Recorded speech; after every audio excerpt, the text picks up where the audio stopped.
लेखणीतून क्रांती, शब्दांनी घडवला इतिहास. आश्रमशाळेतील विद्यार्थ्यांची उत्तुंग भरारी. अहिल्यानगर जिल्ह्यातील पारनेर तालुक्यातील ढवळपुरी येथील आश्रमशाळेतील विद्यार्थ्यांनी लेखणीतून क्रांती केली आहे. निलेश लंके प्रतिष्ठान व आपला मावळा यांच्या मार्फत घेण्यात आलेल्या राज्यस्तरीय निबंध लेखन स्पर्धेत 3 विद्यार्थ्यांनी घवघवीत यश संपादन केले आहे. जर छत्रपती शिवाजी महाराज आजच्या काळात जन्माला आले तर हा राज्यस्तरीय निबंध लेखनाचा विषय होता.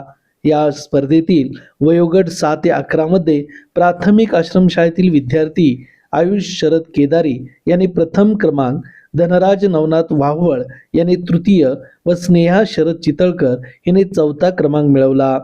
राज्यभरातून मोठ्या संख्येने या स्पर्धेत विद्यार्थी सहभागी झाले होते. मात्र ढवळपुरी येथील एकाच प्राथमिक शाळेतील 3 क्रमांक मिळवल्यामुळे शाळेत उत्साहाचे आणि चैतन्याचे वातावरण निर्माण झाले आहे. या प्रसंगी शाळेतील विद्यार्थ्यांनी या तिघांचे जोरदार स्वागत करून अभिनंदन केले आहे. यावेळी मुख्याध्यापक संदीप मांडुळे, शरद केदारी, शाहिद काझी, रेहान काझी, सरपंच नंदाताई गावडे, बबनराव पवार, भागाजी गावडे, डॉक्टर राजेश भनगडे, सुखदेव चितळकर, बापूसाहेब रूपनर, ग्रामस्थ, ग्रामपंचायत सदस्य, शिक्षक, शिक्षकेतर कर्मचारी व पंचक्रोशीतील नागरिकांनी अभिनंदन केले आहे. या स्पर्धेत यशस्वी झालेले विद्यार्थी म्हणाले, हे निबंध लेखन करताना छत्रपती शिवाजी महाराज यांच्याबद्दल मुख्याध्यापक व शिक्षक, पालक यांनी मार्गदर्शन केल्याने मला हे यश मिळाले.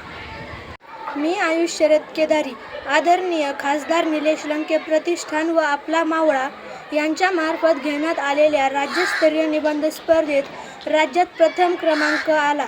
या स्पर्धेसाठी मी निबंध लेखन करताना विषयाची मांडणी, हस्ताक्षर या गोष्टींकडे विशेष लक्ष दिले होते. या 4था क्रमांक आला आहे. त्यासाठी मला मुख्याध्यापक, वर्ग शिक्षक, शिक्षक यांनी सहकार्य केले. त्यांच्या सहकार्यामुळे मला यश मिळाले. रन फास्ट न्यूज चॅनलसाठी प्राध्यापक दादाराम साळुंखे, कराड.